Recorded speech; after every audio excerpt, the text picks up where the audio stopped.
नमस्कार दोस्तों, easy news में आप सभी का स्वागत है।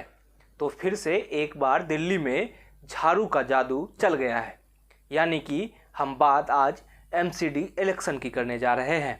हालांकि सबकी नज़र गुजरात चुनाव पर है और हम भी उसका पल पल अपडेट आप तक पहुंचाते रहेंगे। लेकिन अभी बात हम एमसीडी इलेक्शन के रिजल्ट पर कर लेते हैं। सबसे पहले आंकड़ा जो कि उस मुताबिक ही है जिसका अंदाज़ा लगाया जा रहा था।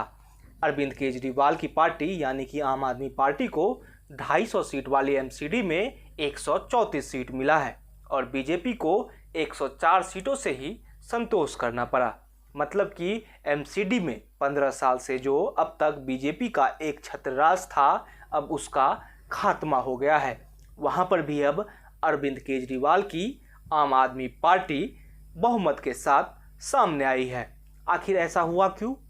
क्या अरविंद केजरीवाल दिल्ली में वैसा काम कर गए हैं कि अब यहाँ से उनको हिलाना मुश्किल हो जाएगा?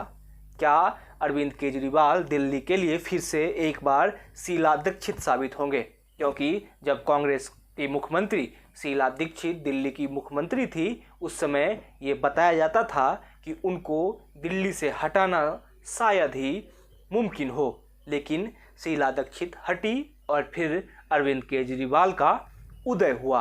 लेकिन क्या अरविंद केजरीवाल वो वैसे नेता हैं कि उनको हटाया जा सके? बात हम एमसीडी इलेक्शन को लेकर थोड़ा पहले कर लेते हैं। आपको पता ही है, एमसीडी में पिछले 15 साल से बीजेपी का राज था। दिल्ली सरकार और एमसीडी के बीच एक जंग की तरह होती थी, जो एक तरफ जहां एमसीडी का ये आरोप होता था कि दिल्ली सरकार पैसे रिलीज करने में देरी करती है, जिससे एमसीडी का काम प्रभावित होता है। वहीं अरविंद केजरीवाल की पार्टी आम बीजेपी पर ये आरोप लगाती थी कि एमसीडी में सिर्फ भ्रष्टाचार है और जिससे आम जनता को कोई फ़ायदा नहीं मिल रहा है। आम जनता कूड़े की परेशानी से परेशान है और उन कूड़े को उठाया ही नहीं जा रहा है। दिल्ली में कूड़े के पहाड़ को खड़ा कर दिया गया है, जो 15 सालों के बीजेपी के राज का नतीजा है।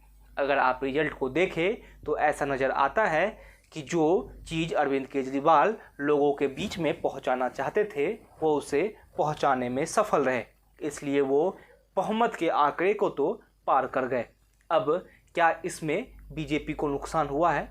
कई तरह के सवाल है, क्योंकि जिस 15 साल को देखकर ये कहा जा रहा था कि एमसीडी से बीजेपी का सुपड़ा साफ हो जाएगा, लेकिन बीजेपी कुछ हद तक ही सही उसे रिकवर करने में कामयाब रही।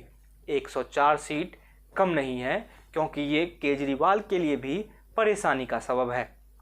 बीजेपी के कई बड़े नेता ये रिजल्ट आने के बाद ही ऐलान कर चुके हैं, भले ही बहुमत आम आदमी पार्टी के पास हो, लेकिन मेयर बीजेपी का ही होगा।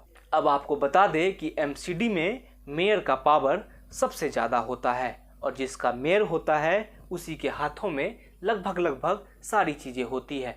भले आपके पार्षद अधिक हो, तो बीजेपी ने अभी से ही एक वो राजनीति शुरू कर दी है जिससे आम आदमी पार्टी पर सीधा प्रेशर बनाया जा सके। आम आदमी पार्टी का कहना है कि बहुमत हमारे साथ है तो मेयर भी हम ही बनाएंगे।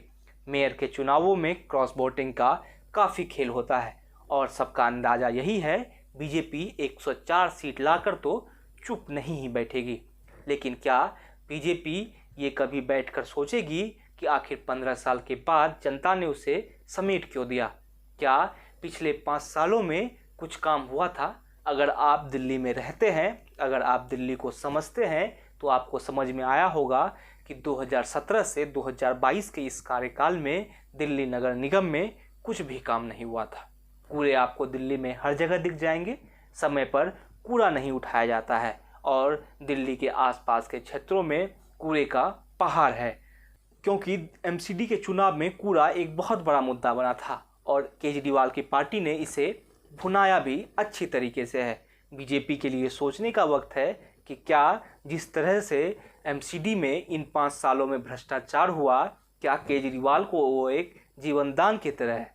क्योंकि अब तक केजरीवाल की पार्टी यही आरोप लगा रही थी कि हमारे हाथ में कुछ है ही नहीं। एमसीडी बीजेपी के पास है, पुलिस बीजेपी के पास है, बहुत सारे सिस्टम केंद्र सरकार के पास है, एलजी केंद्र सरकार की मानते हैं, तो हम सिर्फ सरकार में रहकर क्या ही कर लेंगे। लेकिन अब एमसीडी भी अरविंद केजरीवाल के पास है और दिल्ली की सरकार भी।